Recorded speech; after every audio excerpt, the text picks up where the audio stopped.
morning, everybody. Yep, we slept in. It is 7:05. Don't know if you can see it. Yeah, we're still in the same place we were yesterday when we stopped. Well, of course we are. That was a good sleep, though. I still got sleepies in my eye. But we're just about ready to roll here. We did our pre-trip. Oh, I guess I got to shut that off. Right. See, this is the auto start button, and if I go and touch the clutch, watch, it gets upset. If you touch anything that you're not supposed to touch, it gets upset. So, we are here at the J, trying to wake up. It's not very easy. It is Saturday morning, though. So, what's with the sleepies in my eyes, man? Go away. Okay, so we got our cafe, ole. And yes, I'm looking forward to drinking it, because I need it. So, we're going to be running into Montreal. And we're going to drop our trailer, get an empty. Hopefully there'll be one right there. And then we're going to go to the South Shore and get a reload for 10 a.m. Although we will probably show up there early. Early is always good, better than late. I got a message last night. Dave, dispatch, sends me a message at 2:44 a.m. Of course, I didn't see it till this morning. You know, asking if I could repower a load going into Cornwall because I guess the guy couldn't make it. He was like 30 kilometers from Cornwall and he couldn't get any further. That's like 20 minutes, man. So, I guess, I don't know. Or he was able to get into Cornwall, maybe. I don't know. He stopped in Morrisburg. So, anyways, I didn't see the message this morning. It said, can you deliver for 6:30? It's like I woke up and saw that and go, no. So, alrighty. We're getting ready to roll. Put you guys back up here. Ugh. Oh, yeah, I just remembered something, too. There was a thing there on, about loading. And I'm not going to say any names because I don't want to embarrass them or anything. Well, I mean, if you don't know, you don't know. But still, you actually should know. You know, you new guys, you come out here and then, how much can I legally put on the trailer and how much should I load and this and that. It's like, okay, guys, this is like Trucker 101, like very basic. You need to know the empty weight of your truck and trailer, and you don't weigh them separately. And I know someone's going to put a comment in there that's going to say, well, not all trailers weigh the same. No, they don't. This may take you a few tries. Most of the newer trailers are within very reasonable rates of each other as far as the weight goes. Now, there's a big difference if you're hauling a reefer trailer, if you're hauling a trailer with a wood floor versus an aluminum floor. So you guys have to work this out. Most companies, if you're hauling for a company, the trailers, depending what division you're in. So here's the deal. You go to a cat scale. You get yourself your first chance you get to be empty, full of fuel. Go to a cat scale and scale yourself. Chances are your company won't pay it. Okay? You can ask them. They might say, yes, go ahead. Or they might turn around and say, oh, our trucks weigh this empty. Don't go by what your dispatch tells you, okay? Everybody runs a little different. I have a lot of gear in my truck. I'm also carrying chains. It all depends on what you have in your truck will depend on what your empty weight's going to be. But it's an absolute must for you new guys to go out and get an empty weight on your truck and trailer, okay? We haul Wabash and Great Danes, okay? They're roughly about the same. There might be a couple of 100 pounds difference. That's about it. However, you go out and you get yourself an empty weight. Now, I've done mine. There's a little bit of a variation, but I can basically put 45,000 pounds on this truck, okay? Why? Because I've done my weight, my empty weight, sorry. So, which means I weigh 35,000 pounds. Full of fuel, with all my gear, truck and trailer. Actually, it's a little bit less than that, but you always round up to play it safe. So when you get to a shipper and they say, how much can you carry? You can tell them. All right, now I know there's some trucks are lighter and heavier than others. It all depends on what kind of truck you have. So If you're in a company that has 7 different trucks and the dispatcher says, oh, we can carry this. Well, what truck was that based on? Okay? So, new guys, go out and get your empty weight so you don't have to be asking questions like this. You need to know. It is part of your job to know how much you weigh empty, full of fuel. Okay? Truck and trailer. So, you need to get that. I'm not saying every time you get a new trailer, go out and weigh yourself. No. You know, one trailer from the next is going to be pretty close, unless you're going from a dry van to a reefer or to a flatbed or to a flatbed with curtains, roll tight. You know, it all depends on the type of trailer you're carrying. So, anywho, there you go. I said that. I wanted to get that out. Anyways, we got to get going. I'm sitting here screwing around, talking with you guys, and I'm supposed to be driving. We got to start the truck. That would help if we started the truck first. Alrighty. Like I said, let's get her going. There's a couple Celadons here today. One over to the right here, one of the older ones. And another one of the newer ones. Come on, Grandpa, get across the parking lot, damn it. I need to get out of here. Where are we going to go?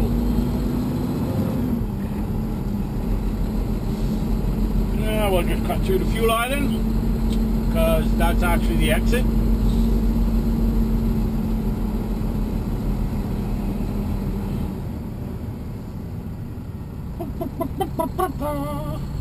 Oh, we got water on the windshield again. Oh, here's a cool looking little pumper truck. Vacuum truck, I should say. You know, he hauls pretty heavy in that tank and have that double front axle. Come on, dude, I gotta go. Oh, well, I'm not making that green light, that's for damn sure.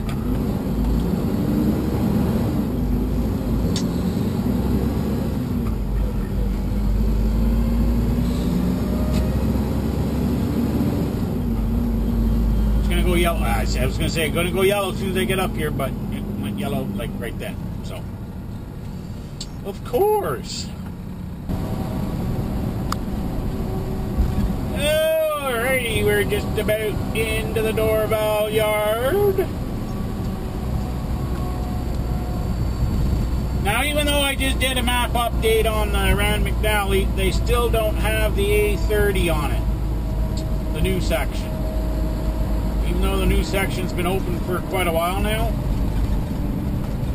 they weren't able, I guess, to get it onto the new update, which kind of sucks.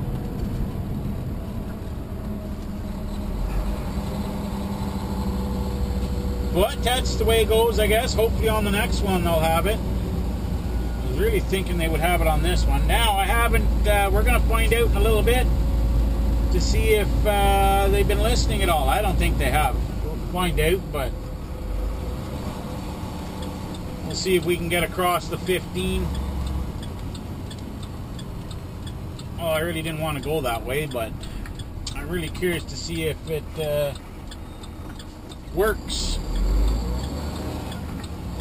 I don't think I want to go the Mercier, so we'll have to go the 15. And we'll see if it still decides that there's low clearances on a highway that has no bridges. Could be interesting. They still haven't figured out quite how they managed to do that. To put a low clearance warning in a section of highway that has no bridges. Yeah, that's always an interesting one. It must be one of them new invisible bridges or something. Probably why I never hit it every time I go under it. Anyway, we're just about at the yard. Going behind the airport here.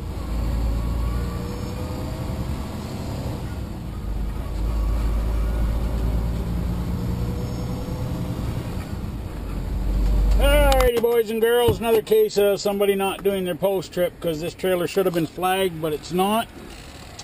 Anyways, I ended up moving that trailer there, one of Heineman's trailers. I don't know if it was a Heineman trailer that dropped it, but they went and dropped it in someone else's spot over there where that empty hole is.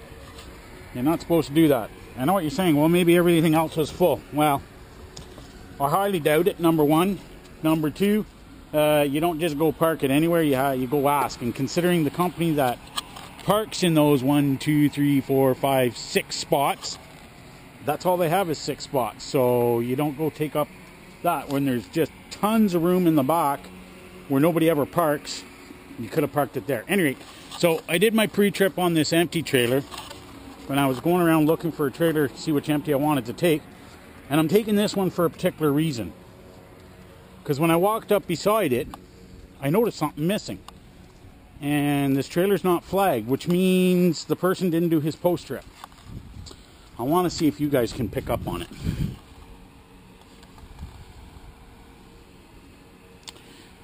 Have you picked up on it? Yeah, what's missing here? One of these things is whatever. Sesame Street. I can't remember. It's been too long. Okay, so landing gear pad is missing. Yes, sir. So someone decided they were going to drop it. And it's fresh, too. This is not old. You can see fresh marks here. Now, whether it was missing when he picked it up or whatever, I don't know. But it should have been reported and this trailer should have been flagged. But it's not flagged. So I'm going to assume that the person that dropped it didn't tell anyone. Now, I just sent another message in and we'll see if it comes back as being flagged. And then they just forgot to take it out of the system. I don't know yet. We'll find out very shortly. It's a beautiful day. Alright, so apparently they don't want me to take that trailer now because our shop in Kitchener is no longer open on the weekends, which kind of sucks, so which means they can't fix it. Because I guess this one's got a... Someone's probably going to take it tomorrow, so... Anyway, so we've left the trailer there. You can even see on asphalt that it's not the best thing. Now, luckily, it's not hot. If it was very hot out and that trailer was loaded, even empty, it would start to sink. But loaded, man, that sucker would go right through that asphalt. So, anyways. And apparently it wasn't marked in the system, which means the driver did not do his post-trip. So I'm going to assume that it fell off or came off during the trip there. And to assume, I know I shouldn't assume that that it was there when the driver that picked that trailer up picked it up. And it came off somewhere in between. However, should have been noticed at some point or another. So, yeah. So anyway, I was thinking of trying to do. I'm totally out of tags. I normally get the little tags from the shop, and I'm out of them. I'm just trying to think of because if I put a paper on there and it rains, it's gonna get all mucked up. So I'll put something on it to tag it. I think we'll see. All right, just so everyone knows, I did do something. I put a piece of paper there, so that another driver just doesn't hook on and not notice it and drive away with it. So that way it can, hopefully, if somebody does hook onto it, they're hooking onto it on purpose to get it to a shop. So, because I think, if I remember correctly, DOT will get you on that one. It's not an out of service or anything, but I believe there is there's points for that. So I could be wrong. Anyway, yeah, back on the dash. Time for us to roll as soon as we get dispatched here. Alrighty, boys and girls. Of course, we're going across the 15, like I said I would. After pulling a bonehead move and missed my 15 exit because I was talking to my dad on the phone, so I had to go pull a U-ing and come back. Anyway, we're coming up to the area here where normally the GPS says, no, you're not crossing here. It didn't like to go this way, if you guys remember. And if I can get the damn thing to cooperate. Okay, I don't know how well you can see it. Anyways, that little blue line is now going across the Champlain Bridge. See, normally it's because of Atwater, I believe, is where it always had it pinned as being a low clearance. But there is no low clearance here because there's no bridges. And I've been bitching and bitching and bitching about it. And I'm sure other drivers have been sending in, messages. I would think. But at any rate, they listened. And they fixed it. So now the GPS will route you down this way like it's supposed to do anyways.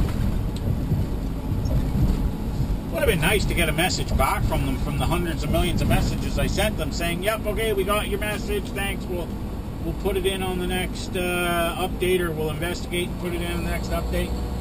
That would have been nice, but they never did.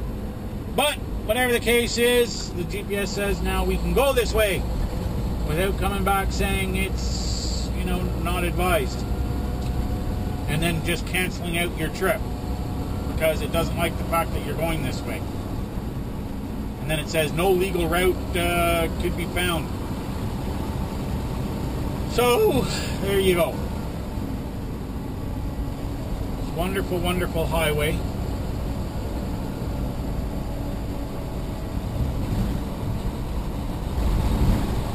Ah, the joy of traffic on a Saturday.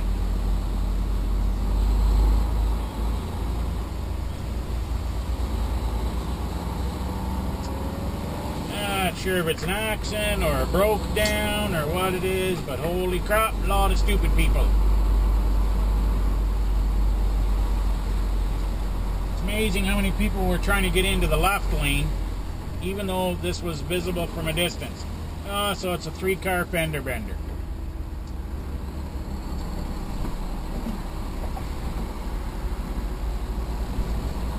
Four-car fender bender. Everyone's got to go by slow so they can see.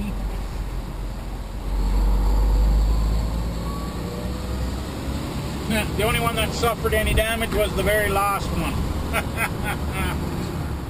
First car was fine, second car was fine, third car was fine. It was the last one, the SUV, that had the most damage. Busted up radiator.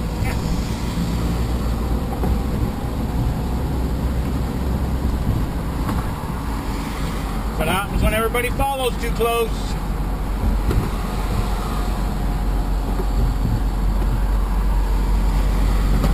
Alright, who's gonna make us late for our pickup almost? Well, we should be pulling in right on time. We're just a couple of minutes late now. Nothing I can do about it.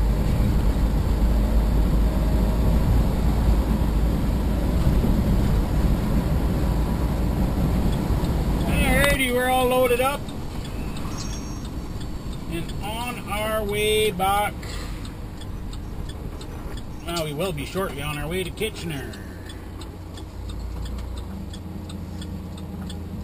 Well, we're not on the island anymore, so I'm pretty sure we can do right turn on the red.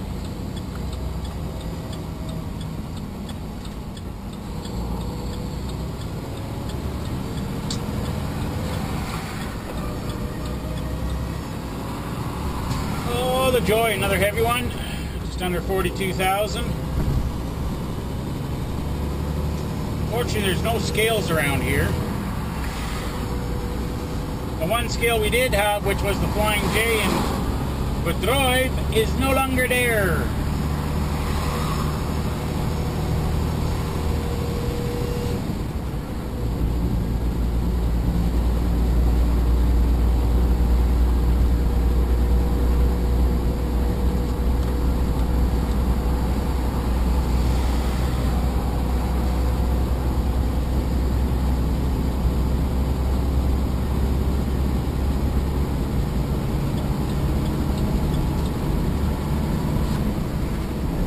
Definitely heavy.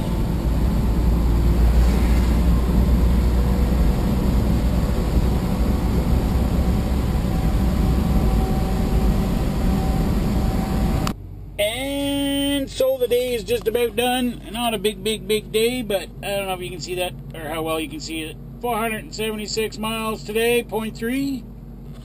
That's not too bad. We'll take it. Better than a kick in the head.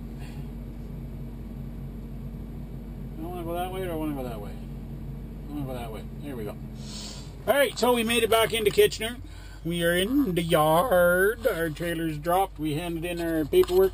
We've actually got paperwork to do up, but we're going to cook dinner, and we are going to have another one of those steaks tonight, because they were yummy. Oh, there's dirt on the lens. I didn't mean to smudge you in the face, but there was dirt. So, we are going to get the rice cooking. And then after the rice is cooking, we're going to start doing our papier work. And then we'll see where we're at then. Alrighty, boys and girls, it's dinner. Yep, I'm having the pork loin steak, barbecue Santa Fe steak, and mushroom risotto rice. You can see it's steaming. The pan is still steaming. Anywho, yep, it is dinner time. Yummy. I can hardly wait. We're going tomorrow morning. We're going to go to groceries. We're going to get more of those. Plus, we're going to get the honey mustard one. We're going to try it. That should be good.